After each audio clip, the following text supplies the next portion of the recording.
CPM-ൽ വേണ്ടത് വലിയൊരു അഴിച്ചുപണിയാണ്. അഴിക്കുന്തോറും ഊരാക്കുടുക്കായി മാറുന്ന ഇടതുപക്ഷ സർക്കാരിന്റെ ഇടതുകൈ അറ്റുപോയ അവസ്ഥയിലാണ് ഇപ്പോൾ ഉള്ളത്. ഓരോ സ്ഥലത്തും പാർട്ടിക്കാർ തമ്മിലുള്ള പോർവിളികളും തമ്മിൽ തല്ലും പരിഹരിച്ചു വരുമ്പോഴേക്കും അടുത്ത സ്ഥലത്ത് തമ്മിലടി തുടങ്ങിക്കാണും. അവിടെയൊന്ന് ശരിയാകുമ്പോൾ അപ്പുറത്ത് പിന്നെയും തുടങ്ങിയിട്ടുണ്ടാകും. ഇക്കാലം അത്രയും ഒറ്റക്കെട്ടായിരുന്ന സഖാക്കന്മാരിപ്പോൾ പരസ്പരം ചെളിവാരി എറിയുകയാണ്. CPIM-ൽ കൊല്ലം നേതൃത്വത്തിൽ അഴിച്ചുപണിയോടനുബന്ധിച്ച് 3 നേതാക്കളെ ഒഴിവാക്കിയേക്കും എന്ന സൂചനകൾ വരികയാണ്. വിഭാഗീയത പ്രശ്നങ്ങൾ പരിഹരിക്കാൻ കഴിയാത്ത നേതൃത്വത്തെ ചുമതലയിൽ നിന്നും ഒഴിവാക്കിയ പുതിയ നേതൃത്വം വേണമെന്ന് പാർട്ടി സമ്മേളനത്തിൽ ആവശ്യം ഉയർന്നിരുന്നു. അങ്ങനെയാണ് നേതാക്കന്മാരെ മാറ്റാം എന്ന രീതിയിലേക്ക് പാർട്ടി എത്തിയിരിക്കുന്നത്. എന്നാൽ ജില്ലാ സെക്രട്ടറി മാറേണ്ടതില്ല എന്നതാണ് സംസ്ഥാന നേതൃത്വത്തിന്റെ നിലപാട്. സംസ്ഥാന സമ്മേളനത്തിന് വേദിയാകുന്ന കൊല്ലത്ത് ജില്ലാ സെക്രട്ടറി S. സുദേവൻ ഒരു വട്ടം കൂടി തുടരട്ടെ എന്ന നിലപാടിലാണ് നേതൃത്വം ഉള്ളത്. സുദേവൻ ഒഴിയുകയാണെങ്കിൽ ജില്ലാ സെക്രട്ടേറിയറ്റ് അംഗവും കശുവണ്ടി വികസന കോർപ്പറേഷൻ ചെയർമാനുമായ S. ജയമോഹനാണ് സെക്രട്ടറി സ്ഥാനത്തേക്ക് നിലവിൽ വരാൻ പോകുന്നത്.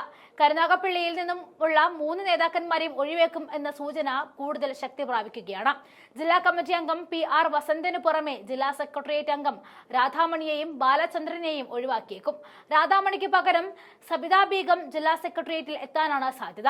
നേരത്തെ കരുനാഗപ്പള്ളിയിലെ പ്രശ്നങ്ങൾ പരിഹരിക്കുന്നതിൽ അവിടെ നിന്നുമുള്ള നേതാക്കൾക്ക് വീഴ്ച സംഭവിച്ചുവെന്ന് സംസ്ഥാന നേതൃത്വം വിലയിരുത്തിയിരുന്നു.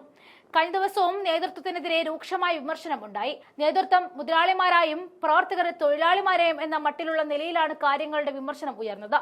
ആവശ്യങ്ങളുമായി പാർട്ടി ഓഫീസിൽ എത്തുന്ന പ്രവർത്തകർക്ക് മുൻപിൽ നേതൃത്വം മുഖം തിരിക്കുന്ന പ്രവണത മാറണമെന്നും സാധാരണ പ്രവർത്തകർ ഇങ്ങനെ ജീവിക്കുന്നുവെന്ന് പാർട്ടി അറിയുന്നില്ല എന്നും പാർട്ടി പ്രവർത്തനത്തിന്റെ പേരിൽ ബ്രാഞ്ച് സെക്രട്ടറിമാർ ഉൾപ്പെടെ പലരും സാമ്പത്തിക ബാധ്യതയിലാണെന്നും ബ്രാഞ്ച് സെക്രട്ടറിമാരാകാൻ പലരും മടിക്കുകയാണെന്നും നിർധരരെ പോലും പാർട്ടി പ്രസിദ്ധീകരണങ്ങളിൽ വരിക്കാരാകാൻ നിർബന്ധിക്കുന്നുവെന്നും താഴെത്തട്ടിൽ പ്രവർത്തിക്കുന്നവരുടെ അവസ്ഥ മനസ്സിലാക്കാൻ നേതൃത്വം ശ്രമിക്കുന്നില്ല എന്ന വിമർശനം ഉയർന്നു വരികയാണ്. കൂടാതെ നടുമുറ്റം കുഴിച്ച് കിണറുണ്ടാക്കിയ പോലെ നടുറോട്ടിലെ സമ്മേളന വേദി കെട്ടിയ അബദ്ധവും പാർട്ടിക്ക് വലിയ നാണക്കേടുണ്ടാക്കി. തർക്കങ്ങൾ മറന്നേക്ക് പുറത്തു വരുന്നിടത്തെല്ലാം കടുത്ത നടപടി എടുക്കുമ്പോഴും വിഭാഗീയത കൂടുതൽ പ്രദേശങ്ങളിലേക്ക് വ്യാപിക്കുകയാണ്. തിരുവനന്തപുരത്ത് മംഗലാപുരം ഏരിയ സമ്മേളനത്തിൽ നിന്നും ഏരിയ സെക്രട്ടറി ഇറങ്ങിപ്പോയതുൾപ്പെടെ പാർട്ടിക്ക് തേച്ചാൽ തീരാത്ത നാണക്കേടില്ല. ഇതാദ്യമായി കരുനാഗപ്പള്ളിയിൽ നിന്നുമുള്ള പ്രതിനിധികൾ ഇല്ലാതെയാകും കൊല്ലം ജില്ലാ സമ്മേളനം നടക്കുക എന്നതാണ് ഏറ്റവും ശ്രദ്ധേയം. കൊല്ലം കരുനാഗപ്പള്ളിയിലും പത്തനംതിട്ട തിരുവല്ലയിലും പാലക്കാട് കൊഴിഞ്ഞമ്പാറയിലും ആലപ്പുഴ അമ്പലപ്പുഴയിലും ഉണ്ടായ തർക്കങ്ങൾ അവഗണിക്കാൻ കഴിയുന്നതല്ല എന്നാണ് വിലയിരുത്തൽ.